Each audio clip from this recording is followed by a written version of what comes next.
नमस्ते, प्रणाम दोस्तों। हम लोग चल रहे हैं बहुत प्यारा आप लोगों को सोहर गीत सुनाने। दर्द भरा सोहर गीत है। माता सीता जी का ये सोहर गीत है।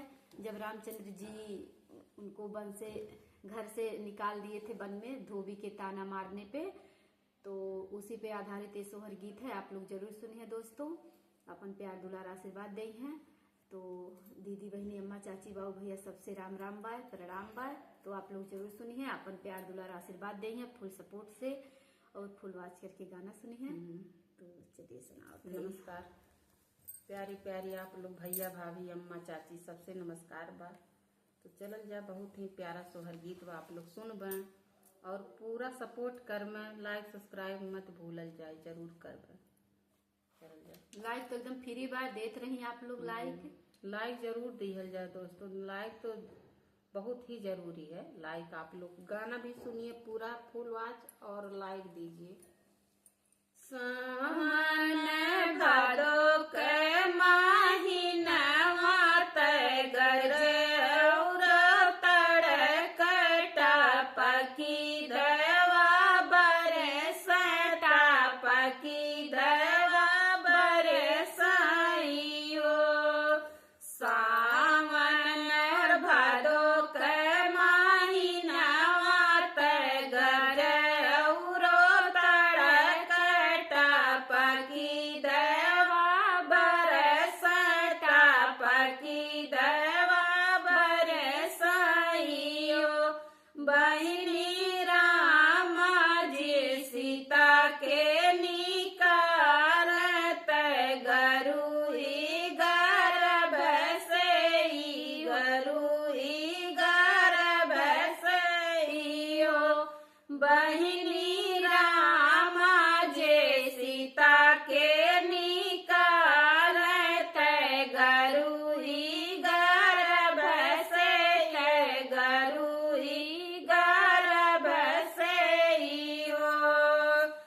एक बना गईली दूसरे बनाया वरो तीसरे बनाया वरो तीसरे बनाओ। बहिनी तऊत सीता जी निहार डगर नाही पावा डगर नाही पावाइयो। बहिनी तऊत सीता निहार डगर नाही पाव डगर नाही पावाइयो। बने बने बने सीता भटक भूखे प्यासे के मारे। बने बने सीता जे भटकत भूखिया के मारे पियसिया के मारे इहो। बहिनी बैठी जगतिया पे रोवे नायन आंसू ढूर कर नायन आंसू ढूर कइहो।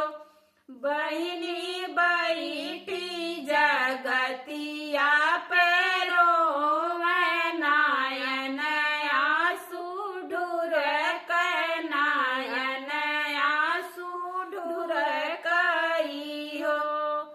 बेसुधी भइली है सीता जगतिया पे सोवे जगतिया पे सोवाइयो। बहिनी बना में से आवे बन देवी त सीता के जगह में लियो। बहिनी बनामा से आवे बन देवी त सीता के जगह हो। बेटी कवन संकट तोरे जियरा नायन आंसू ढूर नायन आंसू ढूर गई हो। बेटी कवन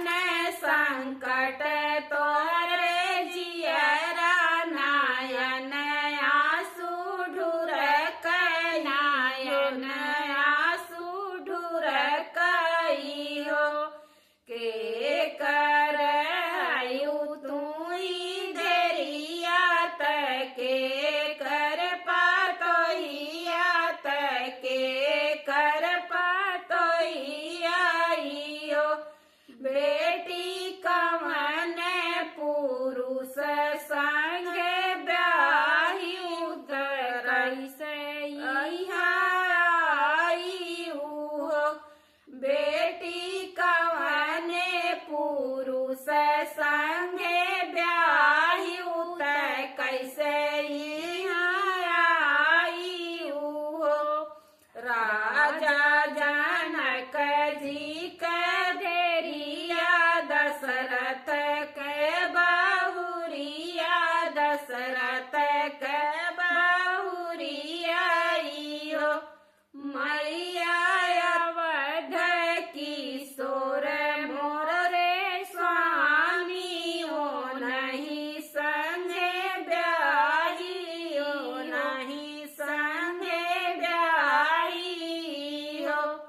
मैया अवध किशोर मोरे स्वामी हो नहीं संगे ब्याही हो नहीं संगे ब्याही हो। 14